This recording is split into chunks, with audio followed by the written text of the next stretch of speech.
Bonjour et bienvenue sur la chaîne de Citoyens Lucides. Ce matin, un de mes amis m'a envoyé cette vidéo.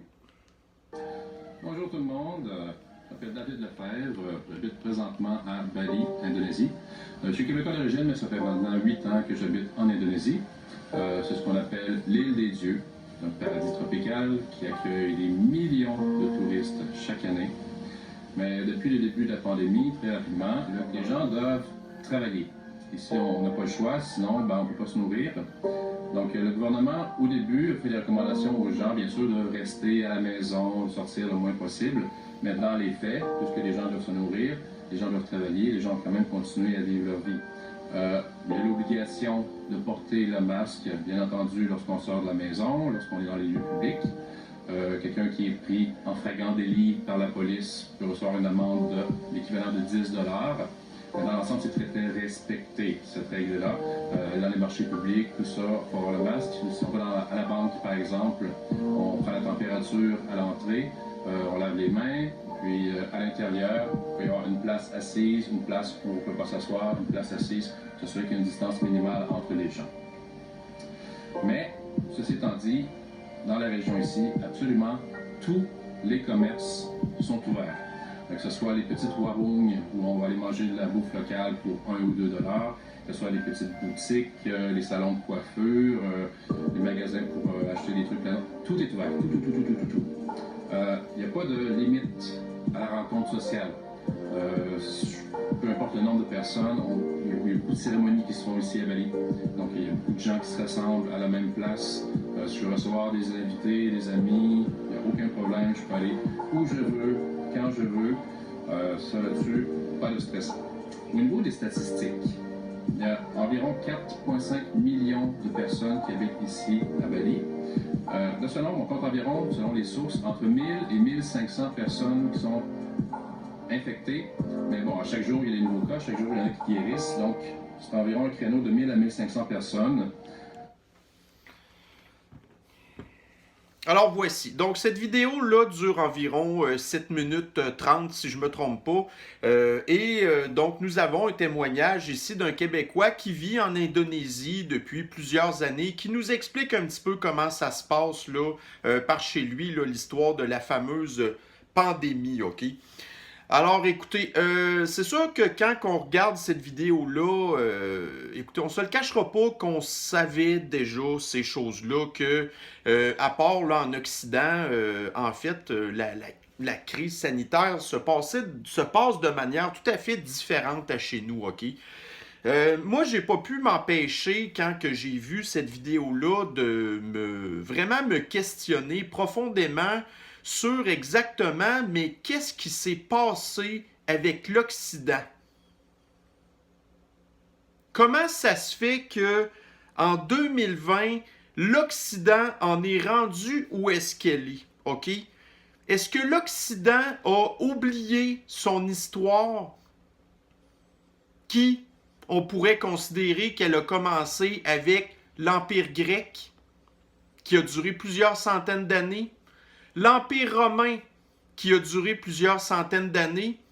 Ensuite de ça, il y a eu les croisades. Ensuite de ça, on a eu les premiers Scandinaves, nos premiers Vikings, qui ont découvert l'Amérique bien avant Christophe Colomb. Ensuite, ça a été un petit peu le début du Moyen Âge. Et là, il y a eu une des pires pandémies que l'histoire de l'Occident avait traversée avec la peste noire.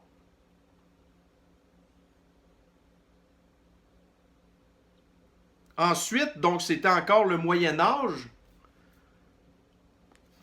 On a vécu la Renaissance, l'époque des Lumières, l'Empire napoléonien.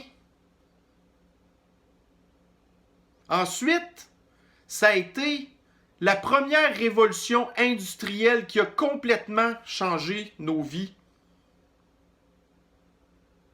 On a eu le 20e siècle, la Première Guerre mondiale, la grippe espagnole, On a eu la pire dépression financière de notre vie. On a réussi à passer au travers. Ensuite, ça a été la Deuxième Guerre mondiale. Dans les années 50, les premiers Occidentaux qui ont réussi à monter le mont Everest en mode alpiniste qu'on appelle, c'était pas les technologies de maintenant. Ils ont réussi à faire ça, un voyage qui a duré des mois. On a découvert la bombe atomique. Et on s'est servi de ça après ça pour produire de l'électricité. La conquête de l'espace, avec le premier homme qui a marché sur la Lune à la fin des années 60, et toutes les autres guerres qu'on a vécues après, l'apparition des ordinateurs qui a complètement changé nos vies. Je viens de vous résumer en une couple de minutes l'histoire de l'Occident. On est rendu en 2020, puis on a tout détruit ça à cause d'une grippe. On est en train d'établir la plus grande révolution de notre mode de vie depuis 2000 ans à cause d'une grippe puis d'une gang de malades mentaux qui veulent nous détruire notre vie puis notre mode de vie. Pendant ce temps-là, vous avez des sociétés, des civilisations asiatiques, entre autres, ou africaines, peu importe, mais tous les endroits sur la planète qui sont plus pauvres que nous s'en sont mieux sortis que nous en utilisant le gros bon sens. Le masque obligatoire, même si ça ne sert pas à grand-chose, là, c'est pas grave. À la limite. La distanciation sociale dans certains endroits publics. Mais quand on arrive dans des endroits plus ruraux, on s'entend que c'est pas... je suis pas mal sûr que les gens malades se promènent pas non plus. Puis je ne sais pas qu'est-ce qui est différent avec eux là-bas, mais il semblerait qu'eux là-bas, ils ont appris qu'il ne faut pas tousser en plein visage ou atchoumer en plein visage. Des gens, le gros bon sens. T'arrives quelque part, lavage des mains, pas de problème. C'est bien correct, ça, c'est des normes de base. Le virus, il est majoritairement manuporté et il se transmet comme ça. Par les mains principalement. Les histoires d'aérosol, faut-tu être capoté mental? Mais c'est ça notre problème à l'Occident. Notre apparemment intelligence supérieure s'est transformée en maladie mentale. On est rendu une population qui est complètement aseptisée, lavée du cerveau, dépendante de son gouvernement, qui la gâte et qui fait tout ce qu'il veut avec. Les gens réfléchissent plus par eux-mêmes. Ça suit les autres comme un troupeau de moutons. Mais c'est quoi qui s'est passé, l'Occident? 2000 ans, puis on est rendu là. Puis moi, je regarde ces peuples-là qui sont pas mal plus résilients que nous. On a tout à réapprendre de ces gens-là. Qu'est-ce que c'est réellement un humain?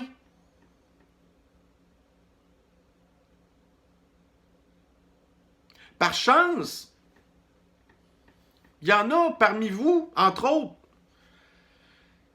qui sont encore lucides, qui ont encore une tête sur les épaules, une capacité de réfléchir, un minimum de gros bon sens. Puis vous avez les autres, des covido-anxieux finis, que j'ai vu certains commentaires en dessous de cette vidéo-là sur Facebook. Regardez, ça n'a pas de bon sens.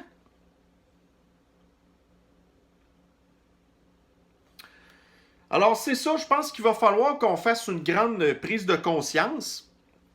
Je sais qu'il y en a un gros pourcentage de la population qui pense comme moi, puis qu'on se questionne à savoir comment ça se fait qu'on est rendu là, en train de vivre un grand reset à cause d'une gang de maniaques, une élite de privilégiés qui n'en a rien à faire de détruire la vie des gens pendant qu'eux continuent à s'enrichir sur notre dos et à vivre sur leur grand beat de vie.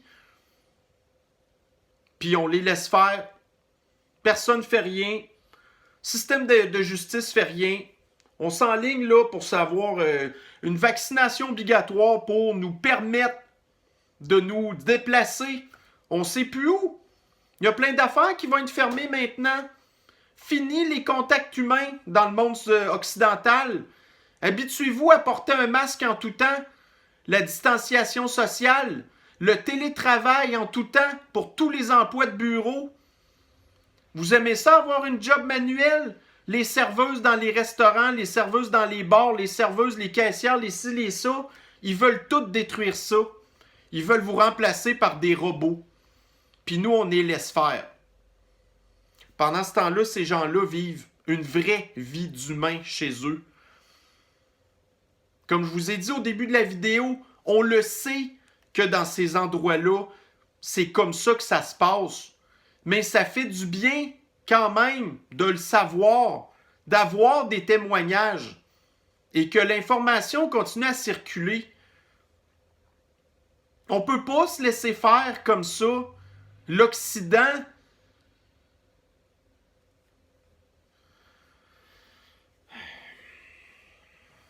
alors regardez, là actuellement on est dans la période des fêtes. L'année 2020 s'achève.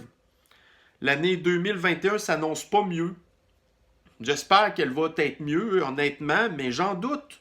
C'est pas avec des obligations de vaccination, là, puis des supposés, ça va nous permettre de reprendre un beat de vie. Oubliez ça, le mal est fait. Notre société est divisée plus que jamais, alors que chez eux, c'est le contraire. Ils serrent les coudes ensemble. Vous rendez-vous compte où est-ce qu'on est rendu? Je le sais que vous le savez. Mais il fallait leur montrer, puis il fallait en reparler encore. Alors écoutez, je vous souhaite une belle période des fêtes quand même. Je ne sais pas si je vais refaire une vidéo d'ici au 31, là. Si ce n'est pas le cas, ben écoutez, j'espère que vous allez être capable de tourner la page sur 2020, OK? Alors, ben merci à ma communauté de citoyens lucides de rester soudés, de rester consciente aussi et de continuer à faire marcher votre gros bon sens. Alors, bonne journée à vous. On se reprend sur une prochaine capsule. Bye bye.